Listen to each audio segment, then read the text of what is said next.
Azərbaycanda müxtəlif dövlət qurumlarının inkişafını təmin edən addımlar atılır. Xüsusilə son illərdə 44 günlük vətən müharibəsində qazanılan zəfərdən sonra yeni idarəetmə və inkişaf modeli formalaşdırılıb. Bütün dövlət qurumlarının inkişafının yol xəritəsi hazırlanıb. Bu yol xəritəsinə uyğun olaraq müxtəlif qurumların, agentliklərin, nazirliklərin birləşdirilməsi və vahid mərkəzdən idarə olunması prosesi gedir. Bu, həm idarəetmənin optimallaşdırılması, həm də vətəndaşlar üçün əlçatanlığın artırılması, yəni dövlət və vətəndaş arasında münasibətlərin inkişafı və bu münasibətlərin tənzimlənməsi baxımından mühüm əhəmiyyət daşıyır. Səs qəzetinin baş redaktoru Bəhruz Quliyev bildirib ki, bunlar çox dəqiq addımlardır və cəmiyyətdə yüksək səviyyədə təqdir olunur. Arşiv haqqında qanunda dəyişikliyi olunandan sonra məhz media haqqında qanunda həm audio, həm vizual platformalar haqqında orada tənzimlənmələr var idi.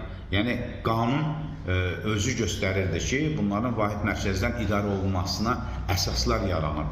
Və o da zamanın tələbidir sözsüz ki, və düşünürəm ki, bugün kollegial qərarları vermək üçün və bu zərurətdə, yəni belə bir dünyada bəzi məqamlarda kollegial qərarlar verilməlidir və bu platformalarında, yəni bir vasitə mərkəzə yığılması və oradan idarə olunması hesab edirəm ki, ən düzgün addımdır və sözsüz ki, bunu biz təqdir edirik. Mən bir media rəhbəri kimi fikirləşirəm və düşünürəm ki,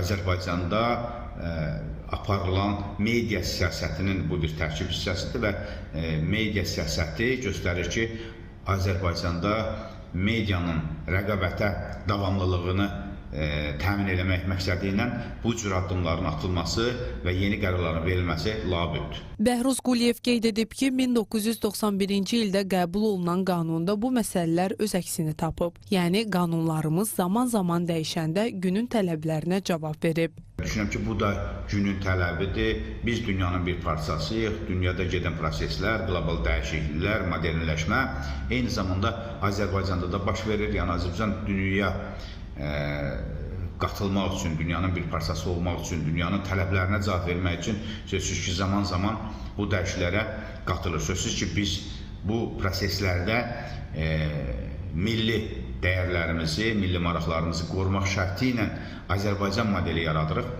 Yəni, eyni zamanda bax, bizim milli təhlükəsizliyimizin tərkibi olan milli informasiya təhlükəsizliyi də hesab edirəm ki, dövlətin